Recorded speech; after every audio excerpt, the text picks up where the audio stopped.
We are continuing our discussion on uh, Rasa theory, and we've been talking about the combinations out of which a Rasa can be evolved. Okay, Vibhavas, Alambana, Uddipana. The explanation has been given, just we will have to go for a revision with the examples. Anubhavas, Vyabhijari Bhavas. These are the major combinations out of which Rasa, emotion of Rasa, because it should be aesthetically aroused. That's what their theory says.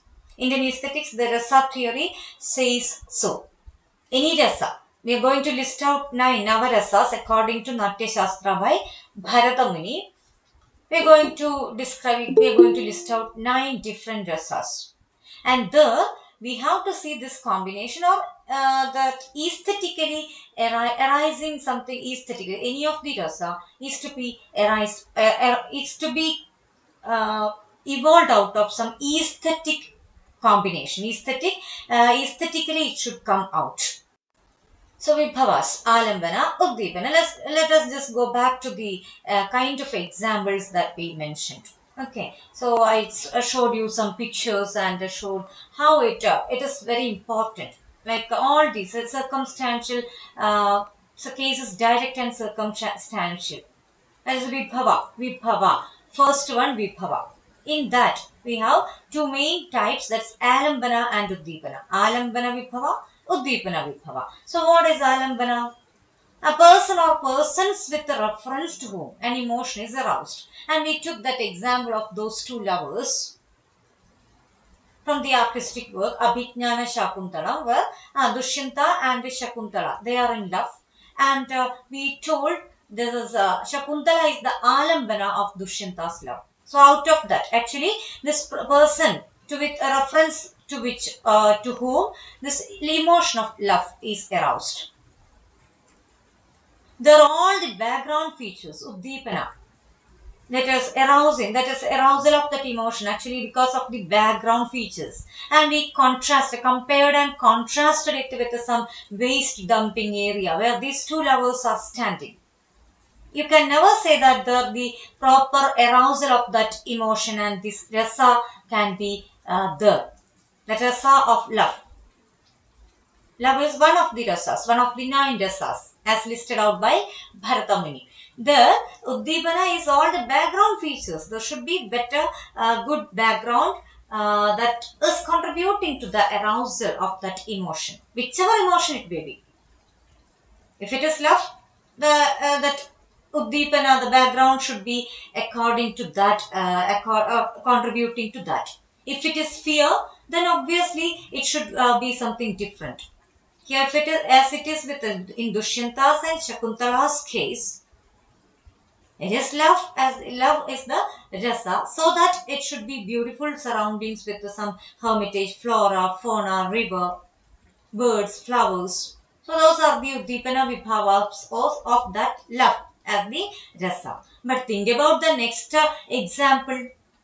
It's about fear. Fear is the rasa that is to be aroused. And the apparition of the dagger,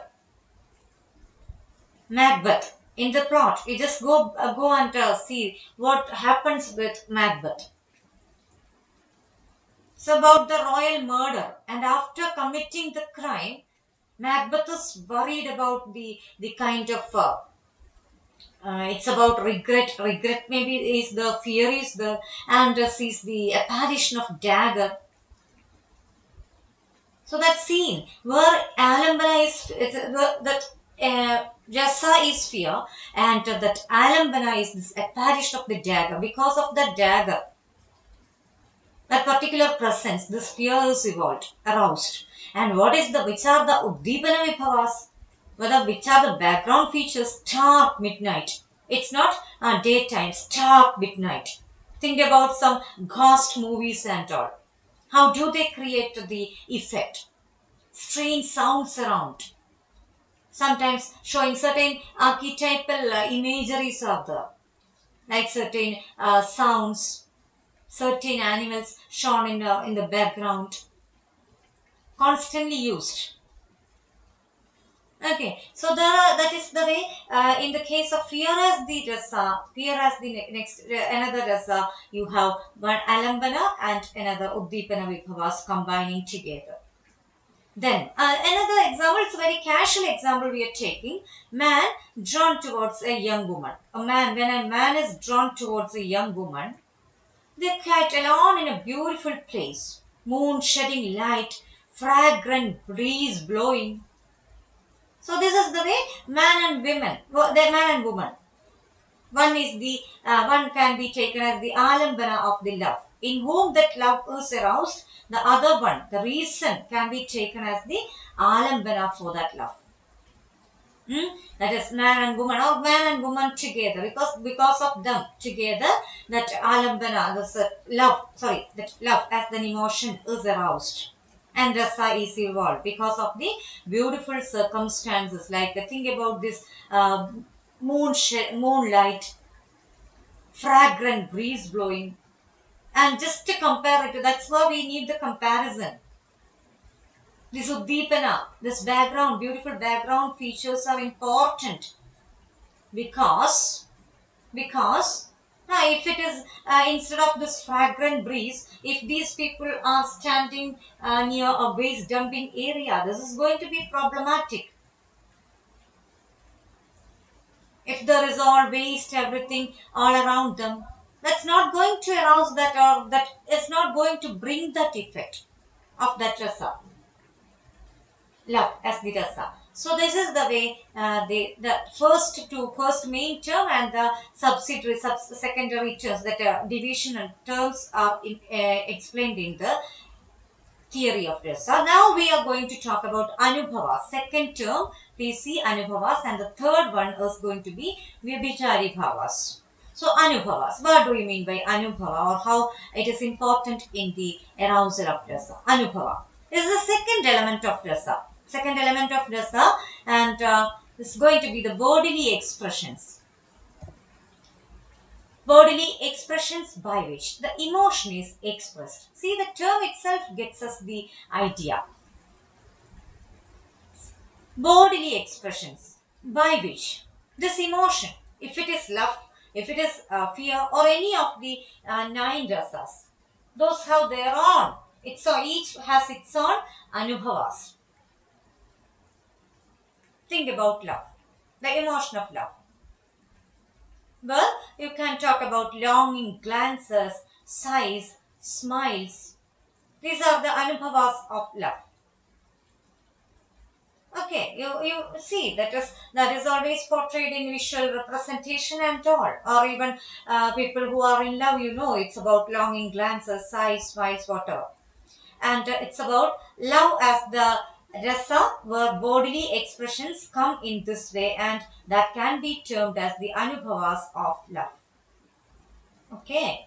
Now, what can then take about the think about the anubhavas of anger? It's not the same with every rasa. Anubhavas for one rasa cannot be the same for another rasa. So, what about anger? Huh? What are the bodily features, bodily expressions? When you are angry, you shout, you clench the fist, you clench the fist and teeth. Sometimes you are about to beat. That. So this is the way anubhavas also change. Anubhavas also change. Bodily expressions of each rasa can be different. Now these are something familiar to us, maybe, or something common, so that these are listed out. That's all.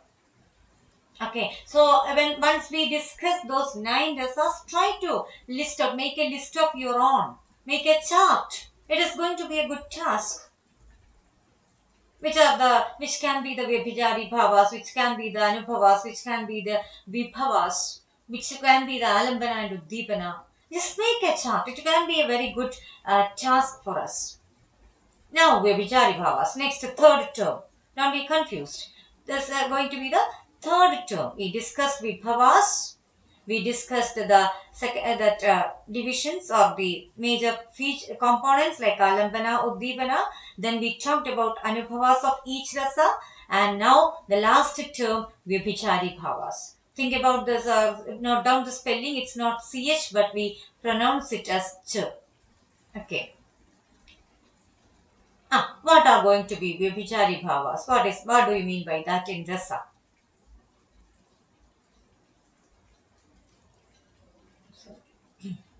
Yes. Ah, this is actually a series of diverse emotions. Series of diverse emotions that feed the dominant emotion. If it is love as the dominant emotion, there can be series of diverse emotions that supply to this or supplement to that. You can find out a lot of emotions attached with that or coming as a or following the dominant emotion. Dominant emotions can be taken as the nine rasas listed. If you take those nine rasas as the dominant ones, as listed out by Bharatamuni in his Natya Shastra,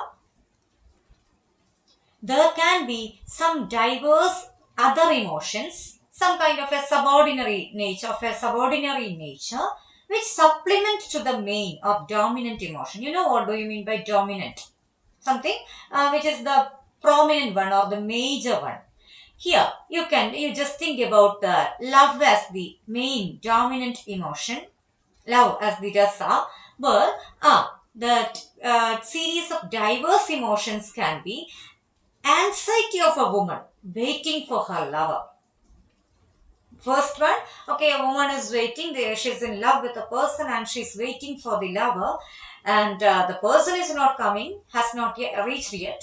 Is disappointed at his delay. Main problem starts there. Disappointed at this delay, his delay. Then jealousy tormenting her that perhaps he has met another woman. Very problematic. But still it's serving to that. It's not going to make bring that another rasa like anger or fear. But it's love itself. It is feeding that dominant emotion. Actually, these together feed that or contribute to that dominant emotion. Well, even though she's jealousy that sometimes he might have met another woman. That's why he's not. He has not reached yet. And she's jealousy of that. But at the same time, she comes back to the pleasure of recollecting the past sweet moments. Maybe.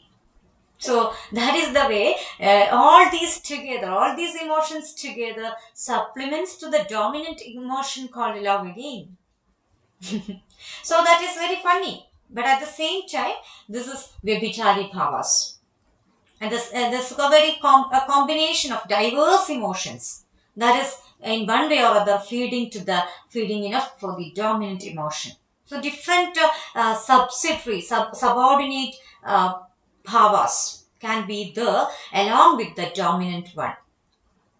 Okay, then it's now transitory that can be taken as a transitory emotion directed towards the basic main emotion. Transitory emotion directed towards the basic main emotion. Fine. So that's the major definition that you get for Vyabhijari Bhavas. So that's all with that part. And now we have to discuss 9 permanent emotions in human nature. We took two out of this. We took two as the major examples, like love and fear. Bhaya. Rati, love. Bhaya, fear. Now I just took these emojis. Actually, want to make it, bring it into our own context. Well, you can sometimes at least you can avoid the seriousness of dealing all these as theories, so that you can enjoy reading all these. Because once you take all these as part of our own daily life, these terms are not something new to us. So unlike we talk about some thing called hamartia, even when we discuss that, it's something natural, something simple.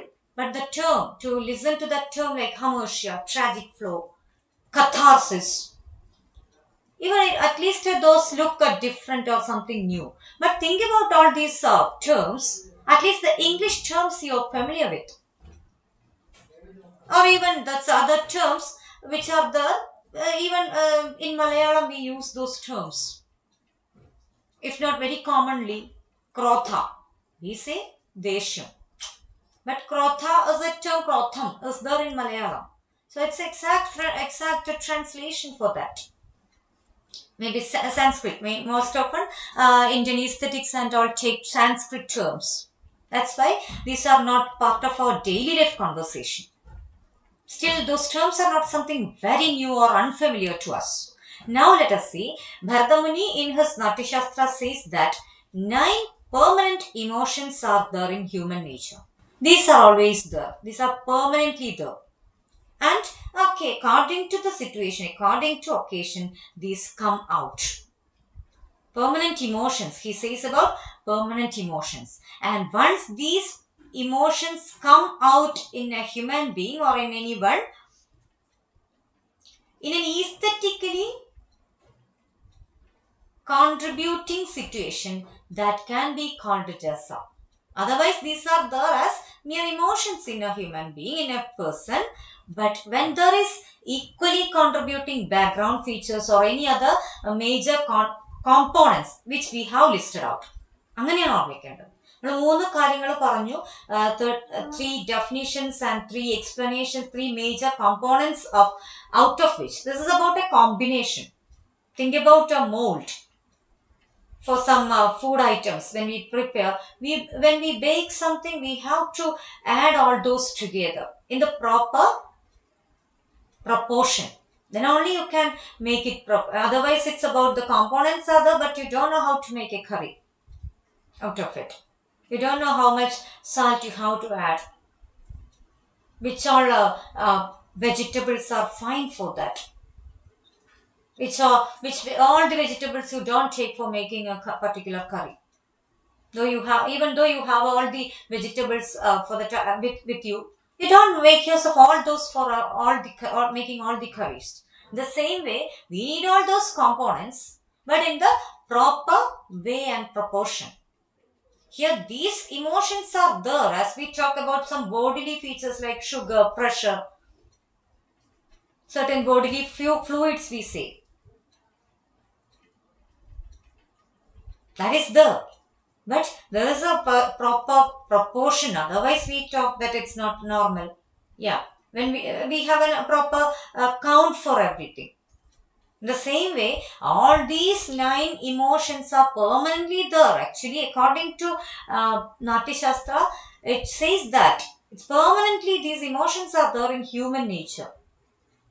The way it comes out is different. The way it occurs in people differ from one person to other. Think about all say. Now I read out the terms and you see which is not familiar to you. Rati is the term for love. Love.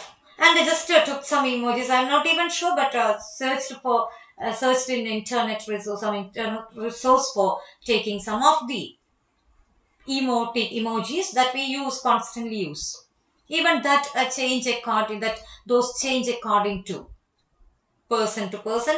Some people use it one for wonder, some other for anger. All those changes, maybe they're still, these are I hope it makes sense. Well, first one, it's about love. Then hasa, comic, laughing out loud, comic. Shoga, pathos, shoga, sad condition. Then you just think about these images. Actually, it's not from Bharata Muni's Natya Shastra. I just took it for our own convenience and better understanding. So that's why I told you, try to make all these theories, to try to learn and grasp in a very simplified manner. Theories comparatively tough, and it's our task to make it very simple and make it consistent by, yes, this is it. Otherwise, all the other terms also should be there in capitals, I think. Now, so then hasa, comic. Now you laugh and then shoka is about sad feature, sad kind of an emotion. Utsaha, heroic. Utsaha, heroic. Krotha, fury.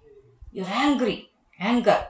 Heroic. Then sometimes when you do something then you are fine. You are proud of something you have done. Then sometimes you send these emojis, right? That's why I took it. Then krotha, fury. You're angry at something. So sometimes most often you make use of these emojis. Bhaya, fear. You're worried. Bhaya. All these are there in you. Sometimes, in some person, some of those are dominant. That's all. Some people are always sad. Some people are always angry. Some people are always very energetic with a heroic. Oh, whatever you do, you are so happy. You are so confident. That's it. Hmm? Then, then bhaya after bhaya fear. It's fear. Jigupsa. Oh, disgust. Jigupsa. Jigupsa. That may be a new term for me. No, for you also. Jigupsa. I think it's there in Malayalam. Jigupsa may not there, I think.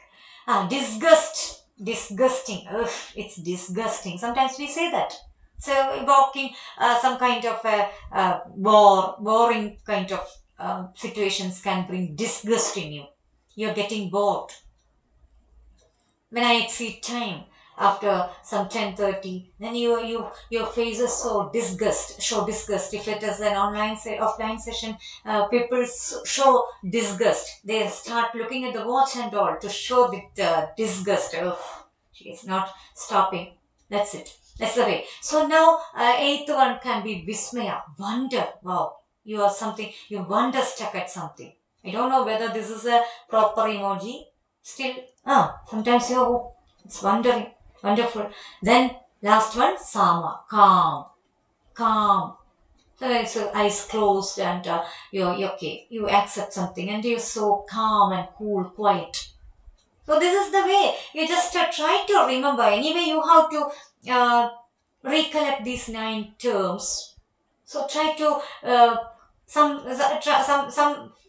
techniques you can adopt. Like okay, you have you remember that in a series. First it's love, then comic, then you go to some pathos. At times you're heroic. You try to collect it in your own way. Recollect it in your own way. So these are the nine permanent emotions as listed out by Bharadamani. And he says that permanent actually. And now the conditions come here. Before that, let us go to that. I'll show you a picture for that. So you can search for such images and you will try to draw a few. I would invite our artists in the class to draw a few. Will will be a very good task and will be a contribution for the whole class if they can draw that. Now comes the condition. No emotion can be called rasa unless it is aesthetically excited. That is the main thing. Aesthetically excited. That's very important that these rasas, even though these nine emotions are there permanently as permanent part of human nature, you cannot say that unless and until it is aesthetically aroused, aesthetically excited it comprises a rasa or it comes as a rasa. Rasa bhava. No. When a young man falls in love with a woman, his whole time is stolen. This person feels that, oh, because of this woman, my whole time is stolen. I am wasting my time. Maybe she may be so romantic, but he doesn't want to.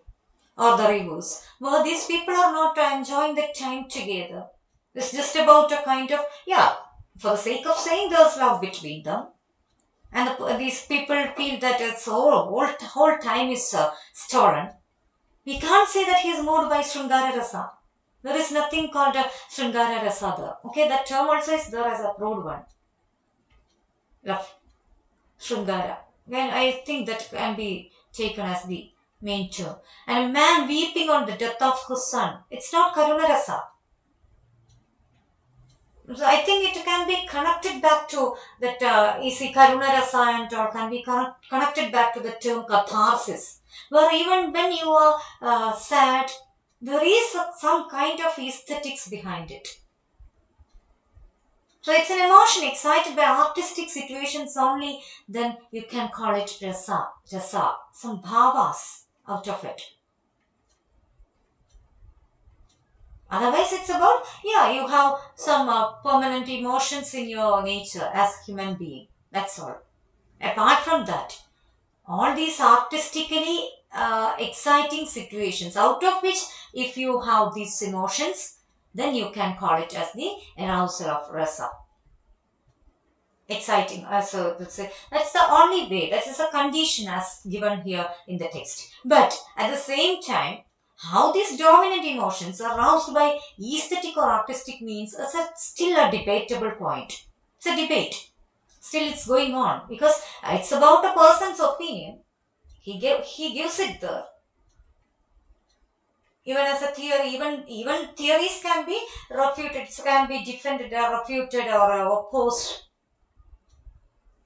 It's not something about experiment, proving something with experiment. Most of the theories, something related with the human, especially about human beings, human nature, you cannot always say that this is it. Something else can be there. Or even that theories can be proven wrong. Even think about science. Scientific theories also can get sometimes later at another point. You prove it wrong. You find out some other formulas, or you come up with another theories, proving the former one to be entirely wrong.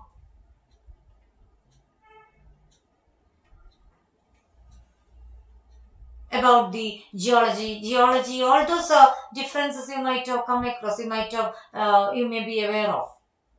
Even about the shape of Earth, what kind of an understanding was there? People used to think that it's flat.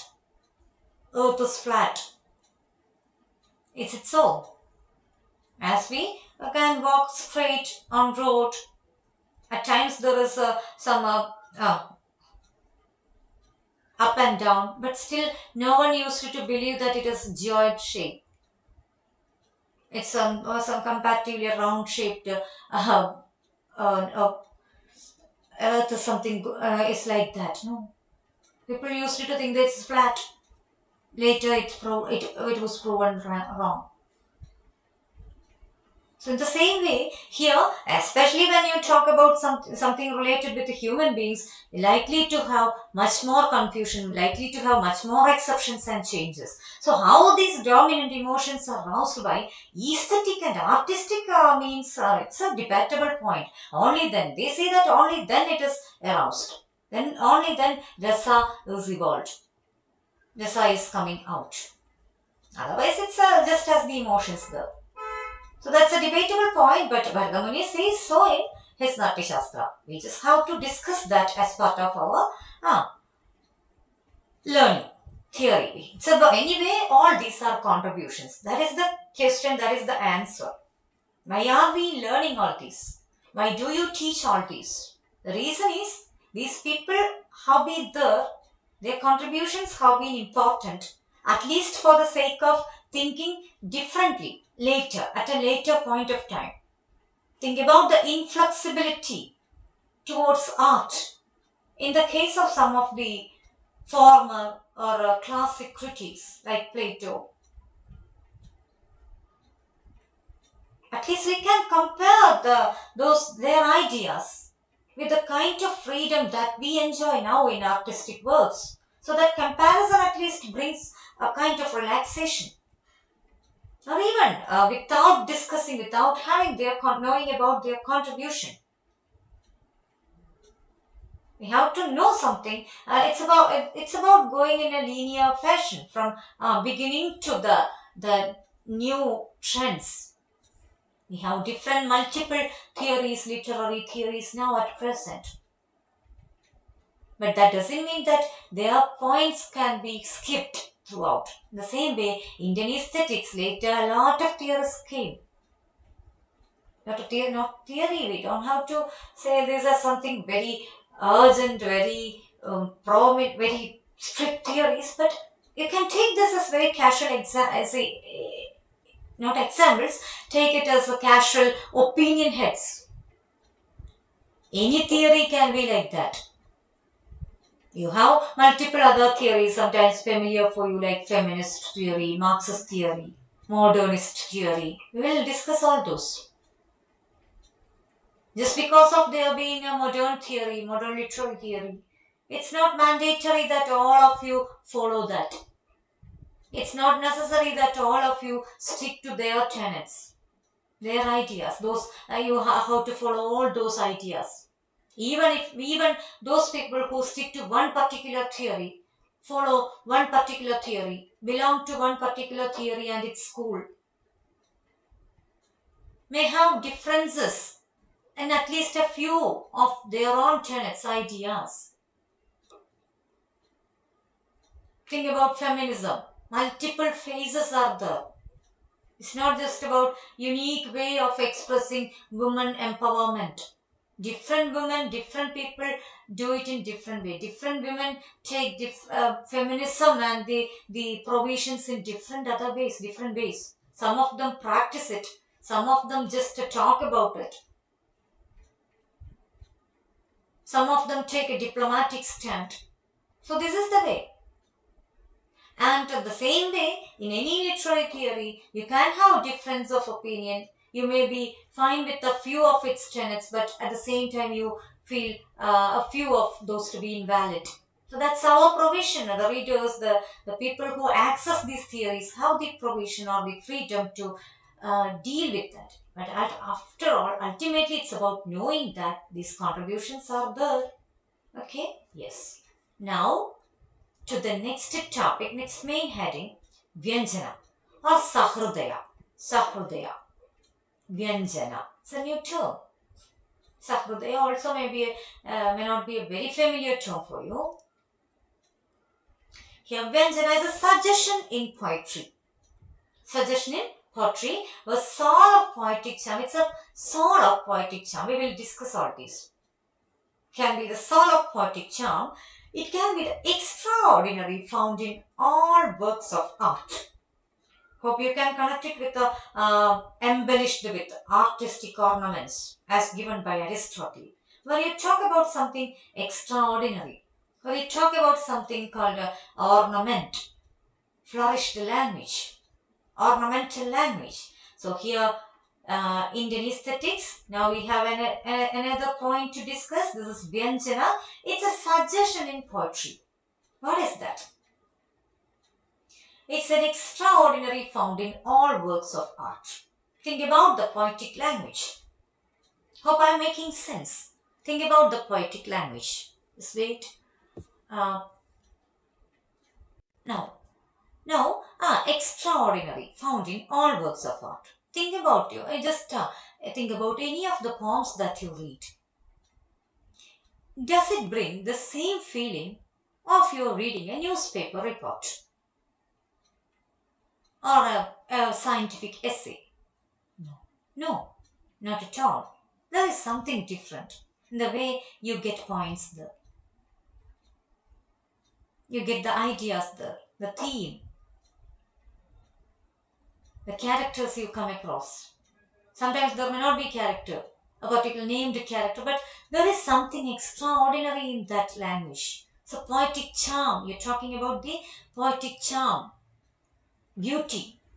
So here just person, another person lists out three distinct elements present in all speech. There can be three distinct elements in all speech. What are they? According to him, expression, suppression, and impression are three distinct terms present in all speech. Hmm?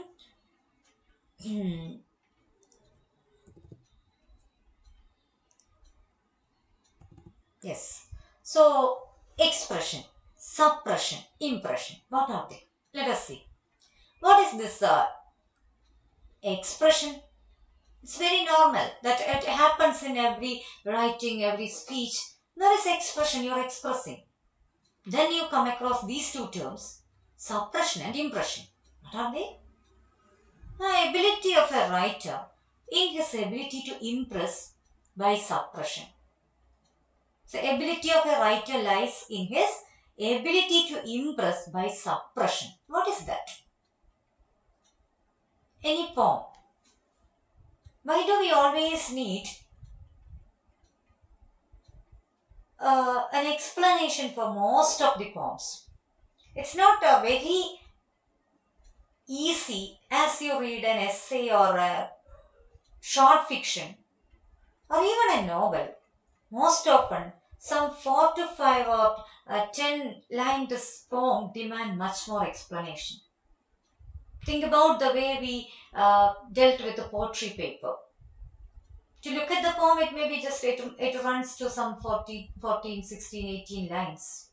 But it took more than 1, 2 Google Meet sessions for us to explain that completely well. So even one term can take you to an explanation of some 10 to 20 minutes. Why does it happen? There is an element of suppression there. The author, it's an ability of the writer to impress you. You're impressed. When teacher narrates, teacher explains that this is the hidden meaning. This is the hidden meaning of this particular term. Or this is the signification of this term. You wonder, you stuck with wonder. You're impressed. Oh, this kind of a meaning has been there.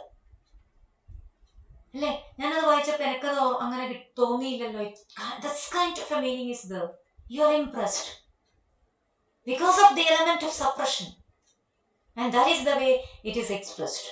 He has an idea, she has an idea, writers have idea, they want to express, but not very straight, not at all in a straight cut manner, unlike the way you say something in daily life conversation. What is that? Please bring me some water. I want to go to Kannur. I have to go to campus tomorrow. It's completely expressed but without having a much element of suppression or impression. You may be curious at least, okay, why do you go to Kannur tomorrow? At least during pandemic time, why don't you sit at home? That may be the only element of surprise. Like at least some may ask the question, why are you going to Kannur? Otherwise, it's completely expressed. If I say it completely, well, I have to go to campus tomorrow, it's completely expressed. The purpose, even if I add, it's completely expressed. There is no element of suppression or impression there. But think about a poetic line, even shorter than this, may bring you some element of surprise. Something is there which is suppressed, and once you come to notice it down, you're impressed. Wow, what kind of a reading it is. What all meanings are, how beautiful a meaning is hidden inside out. Wow. So that is the way you are impressed. And suppressed element is the essence of such speech, especially in poetic language. We are talking about poetic compositions. And he says that, this person comments that, opines that, the greater the art, the greater the suppressed element. The greater the art, greater the suppressed element. Maximum of suppressed element can make it great. But that also can be a debatable point. Nowadays, we stick on to simplicity. A lot of people, a lot of writers are there who are very particular about being very simple. But simplicity or making use of very tough terms is not what you mean by suppression. Suppression is not that. Think about the term floxin, oxin, hilibilification. And think about such terms which make us wonder, stuck with wonder most often. That can be taken as a suppressing, an element or the way of suppressing, but that's not actually what is, I think, not meant by just person here. It's about hiding something very important, something very surprising in your poetic composition. Even though, even with the simple terms you can do this. It's about making something less straight. Not always about adding very unfamiliar terms and all. It's good that you use those terms, but most often, nowadays at least, people prefer to make everything very simple. Writings, compositions, but there also you can bring the element of suppression to impress people, because that is about the content, the theme, the ideas that you hide inside the combinations of words. Okay, and that's he says that greater the art, the greater the suppressed element. Sorry. And an element of suppression is necessary to attract the hearer or reader. Why? Okay, if you are very voracious a reader, if you are a reader who is very curious about making your brain work while the process of reading, this suppression, element of suppression brings you happiness, brings you much comfort, because you find it out with your own reading. You're happy at the suppressed element and establishes a connection between the writer and the reader. So, connection you establish between the writer and the reader. You're happy at what you have, what you find after your reading, after your brain work. You're happy about that element of suppression. Okay. What is suppressed arouses the curiosity of the reader. What is the reason for that element of or happiness, or the kind of connection drawn between reader and the writer? Because this makes them curious, arouses the curiosity of the reader. It's very good to have a curiosity while you're reading something. Otherwise, you get everything straight. There is nothing for you to find out. There is nothing for you to take from the reading, get from the reading. So and again, because of the element of suppression, the right reader conducts a sort of intellectual quest into it. Intellectual quest. You have to make your brain work. That's something very good. A great task on the part of a reader, to make an intellectual quest in the reading material, to grasp it, to understand it more, and comes out triumphant. Once you come out triumphant, you succeed in finding out something new in the writing, and you are happy with that intellectual quest because of the triumphant nature of your reading. Your victory. Triumphant means you win that curious intellectual quest. And now this artist has an anticipatory imagination, and the Sahridaya or reader has an anticipatory realization. So this is the way their relationship should be going on. The artist has an anticipatory imagination. What do you mean by anticipatory imagination? Anticipatory, the term means you see something beforehand. Means, okay, if I write down in this way, my readers may, at least a few of them may be able to find out this element or that element and all. So that's why you talk about this anticipatory imagination. And Sahridaya, the reader, may have anticipatory realization. They may at one point find out, or a better reader, a talented reader, can find out what all things as hidden by the writer, suppressed by, it's not even hiding, but suppressed by the writer. Hiding and suppression is something different. Minute differences are there. So you can definitely use the term suppression itself. As per Jesperson's view, you have three major elements, and it's not something immediately connected with Rasa theory. It's something new. You can learn it as something separate. Vyanjana or Sahridaya, the suggestion in poetry. Sahridaya, the reader. Then expression, suppression, impression, all those terms, and now you know at least you understand the significance of that in poetic compositions. Okay, yes. Then the remaining part shall be Alankara. That's going to be a very important portion. Then a few contributors we will have to discuss. Then use and abuse of Alankara, where Alankara is needed, where it is not needed or necessary, how to make use of that in writings. These are going to be the major discussion points. Then that's all. After that, we will come to the conclusion with the Auchitya. Aujitya, Aujitya, the term itself gets you. Propriety Aujitya, to make everything in a proper way. Okay, how we can talk all these things together as part of Indian aesthetics. We will resume our discussion in the next session. Thank you.